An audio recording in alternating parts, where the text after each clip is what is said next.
जय श्री कृष्णा, राधे राधे। और आज हम बात कर रहे हैं कि निर्जला एकादशी कब की है। तो निर्जला, क्योंकि दशहरा 16 तारीख का है तो सब लोग सोच रहे हैं 17 की एकादशी है।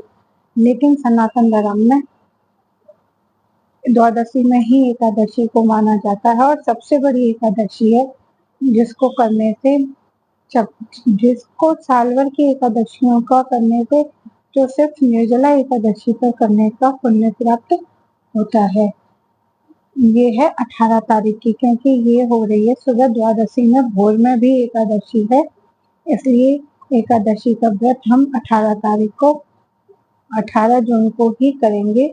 क्योंकि हमेशा द्वादशी में व्रत करने से व्रत का दुगना फल प्राप्त होता है, इसलिए हमेशा एकादशी का व्रत द्वादशी में ही करना चाहिए। निर्जला एकादशी का नाम भीमसेन एकादशी के नाम से भी जाना जाता है और इस एकादशी का व्रत करने से सारे पाप नष्ट हो जाते हैं, इसलिए इस एकादशी को जरूर ही करना चाहिए।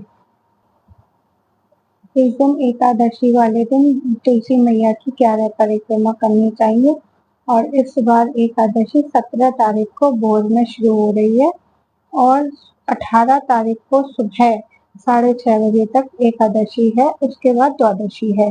तो इसलिए भोर में एकादशी, ब्रह्म मुहूर्त में एकादशी है और द्वादशी भी आ रही है, तो हमें 18 तारीख को ही एकादशी का पर्व मनाना चाहिए।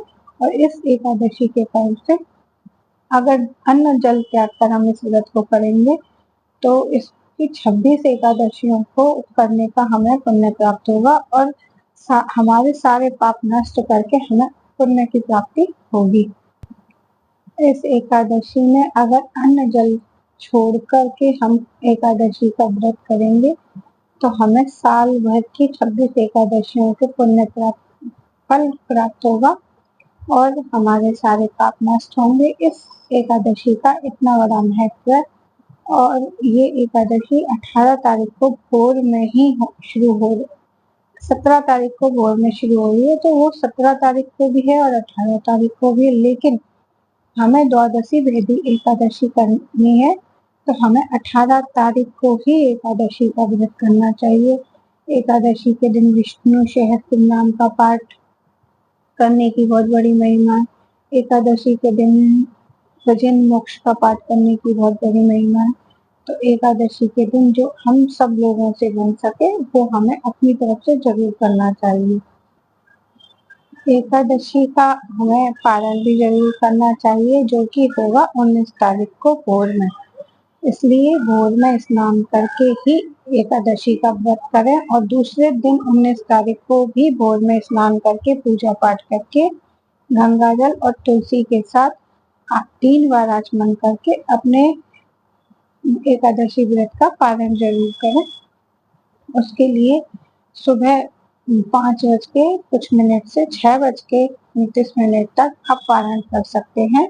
यह है पारण का समय। और जब तक एकादशी का पारण करने से ही एकादशी में जो हमने गलती करी है, भूल चूक जो हमसे हुई है, जो हमसे भगवान के भगवत अपराध हो गए हैं, उसकी हमें तुरंत क्षमा मिल जाती है। इसलिए हमें व्रत के बाद एक पारण जरूर करना चाहिए।